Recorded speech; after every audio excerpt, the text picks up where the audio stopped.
Hello guys, आज हम पढ़ेंगे एक्यूट लंग इंजरी और एक्यूट रेस्पिरेटरी डिस्ट्रेस सिंड्रोम के बारे में। ये टॉपिक यूनिवर्सिटी एग्ज़ाम के लिए बहुत ही इम्पॉर्टेंट है और मैं कोशिश करूँगी कि आप लोगों को मैं अच्छे से डायग्राम के साथ में इसे समझा पाऊँ। ठीक है, तो चलो अब शुरू करते हैं। देखिए, एक्यूट लंग इंजरी और acute respiratory distress syndrome. Acute respiratory distress syndrome जो है, ये एक्यूट लंग इंजरी का जब सीवियर एक्यूट लंग इंजरी हो जाती है ना, तो उसका मैनिफेस्टेशन होता है एक्यूट रेस्पिरेटरी डिस्ट्रेस सिंड्रोम, जिसको हम शॉर्ट फॉर्म में ARDS भी बोलते हैं।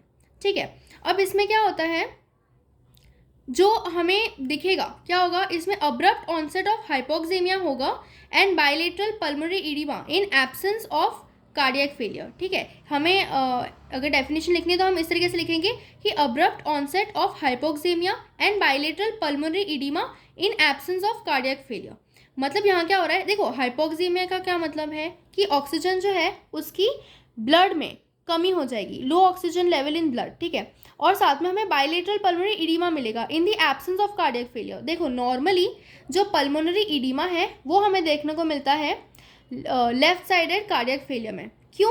क्योंकि जो लेफ्ट साइडेड कार्डियक फेलियर, याद करो लेफ्ट साइड जो होती है हार्ट की, उसमें क्या होता है, उसमें ऑक्सीजनेटेड ब्लड होता है और ऑक्सीजनेटेड ब्लड हार्ट में कहाँ से आता है, लंग से आता है। ठीक है, तो अगर लेफ्ट कार्डियक फेलियर होगा, ठीक है, मतलब हार्ट में ब्लड नहीं जा पाएगा, और हार्ट में नहीं जा पाएगा मतलब वो पीछे की तरफ जाएगा। पीछे की तरफ क्या है, लंग्स है, मतलब फ्लूइड जो है वो लंग्स में अक्यूमुलेट होगा। तो ये चीज़ तो होती है लेफ्ट कार्डियक फेलियर में, पर यहाँ पे इसकी एब्सेंस होगी, ये चीज़ नहीं है, फिर भी यहाँ पे बायलेटरल पल्मोनरी इडिमा हो रहा है। ठीक है, तो ये अब समझ में आया। वापस एक बार रिपीट करती हूँ, abrupt onset of hypoxemia, low oxygen level in blood and bilateral pulmonary edema in the absence of cardiac failure. जब हम हिस्टोलॉजी देखेंगे, देखो डायग्राम, हिस्टोलॉजी के डायग्राम्स बनाना बहुत ही इंपॉर्टेंट है पैथो में। मैं इसमें लास्ट में तुम लोग को हिस्टो का डायग्राम ही बताऊंगी जो हमें से बनाना होगा, बट एनीवेज हिस्टोलॉजी देखेंगे तो हमें इसमें डिफ्यूज लंग डैमेज मिलेगा, डिफ्यूज लंग डैमेज देखने को मिलेगा। उसके बाद जो एक्यूट लंग इंजरी है, it includes both pulmonary and systemic disorders, मतलब इसमें लंग में भी हमें मैनिफेस्टेशंस दिखेंगे और बॉडी में भी हमें मैनिफेस्टेशंस देखने को मिलेंगे। अब आते हैं हम पैथोजेनेसिस पे। पैथोजेनेसिस जो होती है उसमें क्या होता है, देखो एक्यूट लंग इंजरी, नाम से ही समझ में आ रहा है कि लंग में इंजरी हो रही होगी। ठीक है, तो यहाँ पे क्या होता है ना, न्यूमोसाइट्स जो होते हैं लंग्स के, न्यूमोसाइट्स मतलब पता है ना, टाइप 1 और टाइप 2 न्यूमोसाइट्स, मैं इसके पहले वाले वीडियो में ऑलरेडी ये समझा चुकी हूँ। तो टाइप 1 और टाइप 2 जो न्यूमोसाइट्स होती है उनमें इंजरी होगी और पल्मोनरी एंडोथीलियम में इंजरी होगी, और इस इंजरी की वजह से ना विस्कस साइकिल शुरू हो जाएगी, और उस विस्कस साइकिल की वजह से ना इन्फ्लामेशन बढ़ जाएगा और पल्मोनरी डैमेज होगा। अल्टीमेटली इसमें क्या होगा, लंग डैमेज होगा। ठीक है, नेक्स्ट प्रोसेस जो होगी इसमें, है ना, हम पैथोजेनेसिस का ही कंटिन्यूएशन देख रहे हैं, तो एंडोथीलियल एक्टिवेशन होगा। एंडोथीलियल एक्टिवेशन ये मतलब एक, हम देखेंगे एंडोथीलियल एक्टिवेशन कैसे होगा। तो देखो पहले हम देख चुके हैं कि जो न्यूमोसाइट्स हैं, न्यूमोसाइट में इंजरी होगी तो उसके वजह से एंडोथीलियल एक्टिवेशन होगा। कैसे? न्यूमोसाइट में इंजरी होगी तो it is sensed by the alveolar macrophages. ठीक है, जो एल्वुलर मैक्रोफेजेस हैं वो इस इंजरी को सेंस कर देंगे और फिर मैक्रोफेजेस मीडिएटर्स रिलीज करेंगी। कौन से मीडिएटर्स? ट्यूमर नेक्रोसिस फैक्टर, है ना, इसको रिलीज करेगी, जो नेबरिंग एंडोथीलियम होगा, ठीक है, उसको एक्टिवेट कर देगी। ठीक है, जो सर्कुलेटिंग इन्फ्लामेटरी मीडिएटर्स होंगे वो पल्मोनरी एंडोथीलियम को एक्टिवेट करेंगे, और ये जो मीडिएटर्स होंगे उनमें से कुछ मीडिएटर्स तो एंडोथीलियल सेल्स को इंजर करेंगे और कुछ उनको इंड्यूस करेंगे to express increase levels of adhesion molecules, procoagulant proteins and chemokines. ठीक है, आई होप मैं आपको ये समझा पाई। मैं इसे आपको डायग्राम की हेल्प से भी समझाने की कोशिश करती हूँ। ये डायग्राम देखो, इस डायग्राम में इस तरफ नॉर्मल चीज़ बताइए और इस तरफ पैथोलॉजी बताइए। ठीक है, तो देखो यहाँ पे ये क्या बताया है, ये है बेसमेंट मेम्ब्रेन और ये है हमारी न्यूमोसाइट्स। ठीक है, टाइप 1 सेल्स हैं और ये टाइप 2 सेल्स हैं। ठीक है, और ये है इंटरस्टिशियम, ये है कैपिलरी। ठीक है, और ये कैपिलरी जो है it is line by endothelial cells. ठीक है, और ये सब मैं ऑलरेडी फर्स्ट वीडियो में बता चुकी हूँ, अगर आपने वो नहीं देखी है तो प्लीज़ आप जा करके वो देखिए। ठीक है, उसके बाद हमने यहाँ पे क्या देखा कि यहाँ पे ना जो टाइप 1 सेल्स हैं और टाइप 2 सेल्स हैं उनमें इंजरी होगी, और इस इंजरी की वजह से क्या होगा कि मैक्रोफेजेस, ठीक है, ये जो है ये मैक्रोफेज, एल्वुलर मैक्रोफेजेस हैं, तो मैक्रोफेजेस इसको सेंस कर देंगी, इस इंजरी को सेंस कर देंगी और वो ट्यूमर नेक्रोसिस फैक्टर रिलीज करेंगी। ठीक है, वो ट्यूमर नेक्रोसिस फैक्टर रिलीज करेंगी, और वो क्या करेगा, वो मतलब वो जो मीडिएटर्स रिलीज करते हैं, वो मीडिएटर्स जो रिलीज करेगा मैक्रोफेज, वो जो नेबरिंग एंडोथेलियल सेल्स हैं उनको एक्टिवेट करेंगे, मतलब एंडोथेलियल एक्टिवेशन होगा। और जो मीडिएटर्स हैं वो उनमें से कुछ तो एंडोथेलियम में इंजरी कॉज करवाएंगे और कुछ उनको इंड्यूस करेंगे टू रिलीज सब्सटेंसेस। ठीक है, नेक्स्ट स्टेप है एडहेशन एंड एक्स्ट्रावेसेशन ऑफ न्यूट्रोफिल्स। मतलब क्या हुआ, यहाँ पे जो एंडोथेलियम एक्टिवेट हुआ ना, उसने मतलब उससे न्यूट्रोफिल्स जो है वो आकर के एडहेर हो जाएंगी। मतलब न्यूट्रोफिल्स जो है वो बेसिकली वो हमारे सर्कुलेशन में प्रेजेंट होती हैं, है ना। अब वो कैपिलरी जो मैंने आपको डायग्राम में बताई, वो कैपिलरी से क्या होगा कि इंटरस्टिशियम जो है वो माइग्रेट कर जाएगी। ठीक है, मतलब वो माइग्रेट कर जाएगी इंटरस्टिशियम में और एल्वियोलाई में। ठीक है, वो माइग्रेट कर जाएगी इंटरस्टिशियम में और एल्वियोलाई में। और फिर हमें पता है कि जो न्यूट्रोफिल्स होती हैं वो ग्रैनुलर होती हैं। ठीक है, मतलब जो हमारे पास ल्यूकोसाइट्स होती हैं वो दो टाइप की होती है, राइट। एक तो ग्रैनुलोसाइट्स होती है और एक ग्रैनुलोसाइट्स होती है। तो ग्रैनुलोसाइट्स में न्यूट्रोफिल्स आती हैं, न्यूट्रोफिल्स और ईओसिनोफिल्स और बेसोफिल्स, है ना। और जो एक ग्रैनुलोसाइट्स होती हैं उसमें हमारे मोनोसाइट्स आते हैं और लिम्फोसाइट्स आते हैं। तो जो न्यूट्रोफिल्स तो है वो तो ग्रेन्युलोसाइट होती है ना, तो उनका डीग्रेनुलेशन होता है और वो इन्फ्लामेटरी मीडिएटर्स को रिलीज करती है, जैसे कि proteases, reactive oxygen species, cytokines और न्यूट्रोफिल एक्स्ट्रा सेलुलर ट्रैप्स। ठीक है, NETs, neutrophil extracellular traps, इन सबको रिलीज करती है।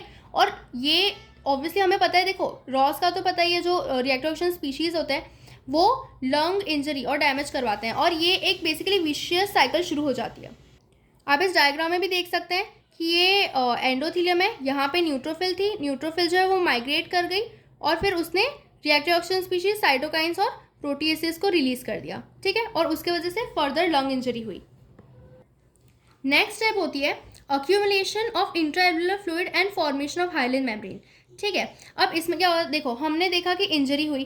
ठीक है, अब इस इंजरी से क्या हुआ कि जो पल्मोनरी कैपिलरी थी, ठीक है, हमने लास्ट वीडियो में देखा था कि एनास्टोमोसिस होता है कैपिलरीज का, तो जो पल्मोनरी कैपिलरीज थी ना वो लीकी हो गई। ठीक है, उसका जो एंडोथेलियम था उसमें गैप्स आ गई, और उस गैप्स की वजह से क्या हुआ कि जो कैपिलरी थी, कैपिलरी के अंदर जो फ्लूइड था वो बाहर चला गया। ठीक है, मतलब एक्सुडेशन ऑफ फ्लूइड हो गया और इडिमा हो गया। इडिमा है मतलब फ्लूइड कहाँ पे जाएगा, फ्लूइड कैपिलरी से निकल के कहाँ जाएगा, एक तो इंटरस्टिशियम में जाएगा और एक एल्वियोलाई में जाएगा। तो एल्वियोलर और इंटरस्टिशियल इडिमा होगा। ठीक है, एल्वियोलर इंटरस्टिशियल इडिमा हो जाएगा, और इसके वजह से क्या होगा कि जो टाइप 2 एल्वियोलर न्यूमोसाइट्स हैं उनमें डैमेज हो जाएगा। ठीक है, और हमें पता है कि जो टाइप 2 एल्वियोलर न्यूमोसाइट्स जो हैं वो सर्फेक्टेंट रिलीज करती हैं। ठीक है, वो सर्फेक्टेंट रिलीज करती हैं, और सर्फेक्टेंट का फंक्शन क्या होता है, जो सर्फेक्टेंट होता है वो जो सरफेस टेंशन होता है उसको मेंटेन कर रखता है। अब सर्फेक्टेंट एब्नॉर्मिलिटी होगी और सरफेस टेंशन मेंटेन नहीं हो पाएगा, उसकी वजह से क्या होगा कि एल्वियोलर गैस एक्सचेंज जो है वो कॉम्प्रोमाइज़ हो जाएगा। इसके साथ में जो प्रोटीन रिच इडिमा फ्लूइड, क्योंकि यहाँ पे एक्सुडेटिव इडिमा, और मैं अगर आगे एक वीडियो बताऊंगी तो उसमें मैं बताऊंगी कि जो एक्सुडेटिव इडिमा होता है उसमें प्रोटीन भी बाहर लीक आउट कर जाता है। तो प्रोटीन रिच इडिमा फ्लूइड जो है और डेब्रिस, ये मिल करके हाइलिन मेम्ब्रेन बना देते हैं। देखो यहाँ पे भी यही चीज़ बताई गई है कि यहाँ पे इंजरी हुई, इंजरी की वजह से क्या हुआ कि जो एंडोथेलियल सेल्स उनकी वजह से गैप्स आ गई, और गैप्स की वजह से इडिमा हो गया। एक यहाँ पे भी इंटरस्टिशियम में भी इडिमा हो जाएगा, और ये इडिमा फ्लूइड जो है वो एल्वियोलाई के अंदर भी चला जाएगा। ठीक है, और यहाँ हम देख सकते हैं कि जो यहाँ पे नॉर्मल जो टाइप 1 और टाइप 2 सेल्स थे उसके जगह यहाँ पे अब हाइलिन मेम्ब्रेन जो है वो डिपॉजिट होने लग गई है। ठीक है, लास्ट चीज़ जो होती है, लास्ट है that is resolution of injury. ठीक है, मतलब इसमें क्या होगा, इवेंचुअली क्या होगा कि इन्फ्लामेटरी स्टिमुलस, जो स्टिमुलस था वो चला गया। ठीक है, अब इन्फ्लामेशन अब नहीं होगा, तो मैक्रोफेजेस क्या करेंगी, वहाँ पे जो डेब्रिस था, इंट्राएल्युलर डेब्रिस था, उसको वो रिमूव कर देंगी और वो फाइब्रोजेनिक साइटोकाइंस को रिलीज करेगी। ठीक है, मतलब नाम से ही समझ में आ रहा है, ये क्या करेंगे, वहाँ पे फाइब्रोसिस करवाएंगे, मतलब वहाँ पे जो फाइब्रोब्लास्ट है, फाइब्रोब्लास्ट का ग्रोथ करवाएंगे, उसको stimulate the fibroblast growth and collagen deposition. और फाइब्रोब्लास्ट और कोलेजन से क्या होगा कि फाइब्रोसिस हो जाएगा एल्वुलर वॉल्स में। ठीक है, इसके अलावा जो टाइप 2 न्यूमोसाइट्स हैं they proliferate and replace the type 1 pneumocytes, और इसके वजह से क्या होगा कि एल्वुलर लाइनिंग जो है वो रिस्टोर हो जाएगी। और रही बात एंडोथेलियल रिस्टोरेशन की, तो कैपिलरी के अंदर भी तो एंडोथेलियल सेल्स थे। ठीक है, और जो अनइंजर्ड कैपिलरी एंडोथेलियम होगा ना वो प्रोलिफरेट करेगा टू फॉर एंडोथेलियल रिस्टोरेशन। ठीक है, इस डायग्राम में हम देख सकते हैं ये है प्रो कोलेजन, ये है फाइब्रोब्लास्ट, ठीक है, और इसके वजह से ये देखो यहाँ पे फाइब्रिन डिपॉजिट होने लग गया है, ठीक है। इसके अलावा इसमें जो लेजन्स होंगे वो कैसे होंगे, they are not evenly distributed, और ना यहाँ पे वेंटिलेशन परफ्यूजन रेशियो जो है ना उसमें मिसमैच हो जाएगा, जिसकी वजह से हाइपोक्सेमिया और साइनोसिस हो जाएगा। हाइपोक्सेमिया मैंने क्या बताया था कि ऑक्सीजन सर्कुलेशन में कम है ना, उसका लैक है, और साइनोसिस जो है वो ब्लूइश डिस्कलरेशन होता है स्किन, ठीक है। तो ये दोनों चीज़ें हो जाएंगी मिसमैच वीपी रेशियो की वजह से। और जो एडिशनल ये चीज़ है कि जो क्रोनिक एल्कोहलिक्स होते हैं और जो स्मोकर्स होते हैं ना उनमें वर्स प्रोग्नोसिस होता है। प्रोग्नोसिस मतलब कि एक कि वो आगे सर्वाइव कर पाएंगे या फिर नहीं कर पाएंगे, या उनकी कैसी कंडीशन होगी, दैट इज एक्चुअली प्रोग्नोसिस। तो वर्स प्रोग्नोसिस होता है in chronic alcoholics and smokers, और जेनेटिक वेरिएशंस तो होते ही हैं, ठीक है। मॉर्फोलॉजी में मैं आपको एक इमेज बताऊंगी। मॉर्फोलॉजी में जो है लंग्स कैसे हो जाएंगे, हैवी फर्म रेड और बॉगी हो जाएंगे, ठीक है। वो कैसे हो जाएंगे, हैवी फर्म रेड और बॉगी हो जाएंगे। कंजेशन हो जाएगा, और जैसे कि मैं आपको बता चुकी हूँ इडीमा होगा, है ना, इंटरस्टिशियल इडीमा भी होगा और इंट्रा एल्वुलर इडीमा भी होगा। इन्फ्लामेशन होगा, फिब्रिन डिपोजिशन होगा, ठीक है। इन्फ्लामेशन, इन्फ्लामेटरी मीडिएटर्स बहुत सारे रिलीज हो रहे थे, मैं आपको बता चुकी हूँ। फिब्रिन डिपोजिशन होगा और डिफ्यूज एल्वुलर डैमेज होगा, जिसकी हम हिस्टो की जो हमें डायग्राम बनाना है वो हम देखेंगे।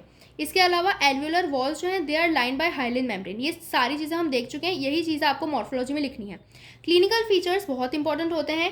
जो पेशेंट है उसमें हमें डिस्निया देखने को मिलेगा, that is shortness of breath. Tachypnea देखने को मिलेगा, दैट इज रैपिड ब्रीदिंग, क्योंकि वो सांस नहीं ले पाएगा, ठीक है। उसका वीपी रेशियो जो है वो खराब हो गया है, उसका जो सर्फेक्टेंट है उसमें एबनॉर्मलिटीज हो गई है, तो वो क्या करेगा, टेकिपनिया मतलब रैपिड ब्रीदिंग करेगा। उसका रेस्पिरेटरी फेलियर जो है वो बढ़ जाएगा, हाइपोक्सेमिया हो जाएगा, उससे साइनोसिस हो जाएगा। ये दोनों चीज़ें मैं यहाँ बता चुकी हूँ, ठीक है। इसके अलावा रेडियोग्राफी जो हम देखेंगे उसके तो डिफ्यूज बायलेटरल इन्फिल्ट्रेट, हमें दोनों लंग में, बायलेटरल में दोनों साइड में हमें इन्फिल्ट्रेट्स दिखेंगे। रेस्पिरेटरी एसिडोसिस हो जाएगा, क्यों, क्योंकि वीपी मिसमैच हो चुका है, और रेस्पिरेशन के लिए पेशेंट को इंट्यूबेशन रिक्वायर्ड होगा, ठीक है। तो ये है जो हमें हिस्टो का डायग्राम बनाना है। ये alveolar diffuse alveolar damage show कर रहा है, acute respiratory distress syndrome show कर रहा है। Some of the alveoli are collapsed while some are distended, मतलब कुछ जो है वो कोलैप्स हैं, कुछ जो है वो आप लोग को इसमें कोलैप्स दिख रही होंगी, और कुछ डिस्टेंडेड, ठीक है, कुछ डिस्टेंडेड होंगी, और बहुत सारी they are line by hyaline membrane. जो एरोज यहाँ दिख रहे हैं ये जो है, ठीक है, यहाँ पे जो है ये सब हाइलिन है, ठीक है। तो ये हाइलिन बनाना मत भूलना, ये बहुत इंपॉर्टेंट है। नेक्स्ट जो मैं आपको मॉर्फोलॉजी में बता चुकी हूँ कि लंग्स कैसे होंगे, वो रेड, हैवी, फॉर्म और बॉगी हो जाएंगे, वो हमें इससे आराम से देखने को मिलता है इस इमेज से। तो आई होप आपके कॉन्सेप्ट्स इससे क्लियर हो गए होंगे, और आई थिंक अब आप यूनिवर्सिटी एग्ज़ाम में ARDS पे अगर क्वेश्चन आता है तो आई थिंक आप लिख पाएंगे। Thank you so much.